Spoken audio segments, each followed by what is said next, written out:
I am giving you free 100K. Free 100K. Free 100K, guys, for you to use to test the markets. Don't worry. Thank me later. So as for me, I'm just going to go ahead to allocate my 100K across these three financial instruments that are currently on this simulator.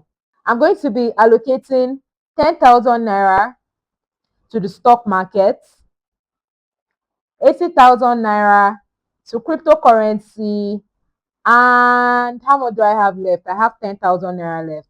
I'm going to be allocating 10,000 naira to Treasury Bills. Guys, did you see the magic that just happened now? In case you didn't see it, don't worry, I'm going to show you right about now. So in step 2, we can see the appreciation and the depreciation across these three asset classes over the period of 4 weeks. We can see that in week 1, stocks appreciated, crypto dropped, and treasury bills appreciated, even though it was by a very minute amount. And then in week 2, we can see that stocks, it dropped, cryptocurrency went all the way up, and treasury bills appreciated. Week 3, stocks appreciated again, cryptocurrency depreciated by a very, very huge and significant amount, 20%. Treasury bills, they appreciated, but by the same percentage yet again. So is it just me, or there's a trend with treasury bills? As at week 3, it has appreciated at the same percentage that it did in week 1 and week 2. What does that tell us about treasury bills? It is very, very, very, very balanced. It's a very, very balanced and low risk asset class. Definitely is not going to cost you any sleepless nights. Yes, you might not make as much money as you might make with stocks and cryptocurrency, but one thing about treasury bills is it won't take your sleep away from you. Your 0.5% will be your 0.5%, and you will rest.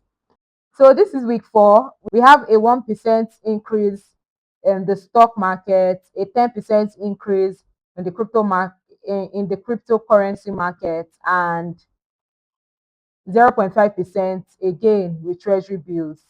Now let's bring this home, because we've been talking percentage, percentage, percentage. So let's make it more real. In step 3, we can actually see the real numbers, not the percentages, but the real numbers. So with stocks, we can see that in week 1, it appreciated by 200 naira. Cryptocurrency, as at week 1, it had already depreciated to 68,000, and treasury bills, they dashed you 50 naira. Abi. So our total portfolio at week 1 had already depreciated to 88,000 naira from 100,000 naira. Then for week 2, stocks depreciated and we're left with 9,894 naira. Crypto appreciated, and it came up to 88,400. Treasury bills just giving us 50 naira jeje. Another 50 naira was added, and our treasury bills portfolio came up to 10,100 naira. So at the end of week 2, we are looking at 108,000 naira across our total portfolio. Okay, let's go to week 3. For week 3, stocks appreciated to 10,389 naira. Crypto dropped again to 70,720. And of course, treasury bills, no need to overflog that. By week 3, our total portfolio had reduced to 91,000 approximately. And then by week 4, our stocks had appreciated to 10,493 naira.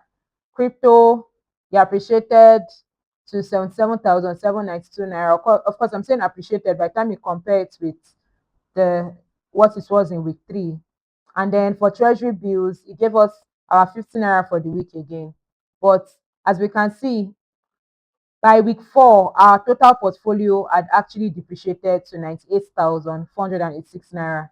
Now, in case you're wondering why I allocated so much to cryptocurrency, I find that this is what a lot of beginners do, right? When there's a lot of hype and a lot of buzz, especially if you're new, you most likely will not do your research, you will not understand your risk appetite. You will just really go ahead and put a huge chunk of your money in these very shiny investments.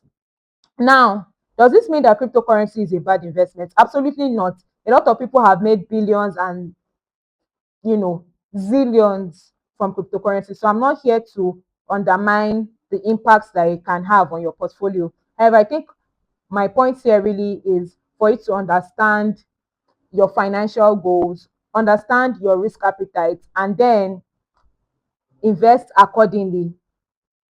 People have different financial goals, people have different plans for their money. So you have to know what works for you. Like I said, for somebody who has a low risk appetite and who cannot deal with the loss of any money, they will rather put their money in treasury bills. Yes, the appreciation might not be anything crazy, right? It looks very minute, but you know that your capital is secure. Nothing is going to happen to it. For cryptocurrency, it can swing to the extremes of the left or the right. So you should know if it's something that you can cope with, if it's something that you can stomach. And then for stocks, on the other hand, it's a bit of a mix of stability and instability, but it is manageable, it is balanced. So it's a little bit, in the middle. I hope you've been able to learn a thing or two from lesson 1. So, guys, that brings me to the end of this lesson. If you've enjoyed watching this video and you're curious, you want to know more about Wealthopedia, please check the link in the description box. You would see you'll be able to access our website through that link. We'll be very happy to hear your feedback. And then, if you signed up to our wait list, you would have gotten this simulator in your email. However, if for one reason or the other you don't have access to the simulator, please check the link in the description box below as well. You'll be able to access the simulator. Please do not forget to download it to your computer so that you can tweak it as much as you want. Thank you so much for watching. And then in our next lesson, we are going to be talking about investment versus savings. Why one seems like the wise and the responsible thing to do, but it actually makes you poorer in the grand scheme of things. All right, guys, I will see you in the next one. Bye.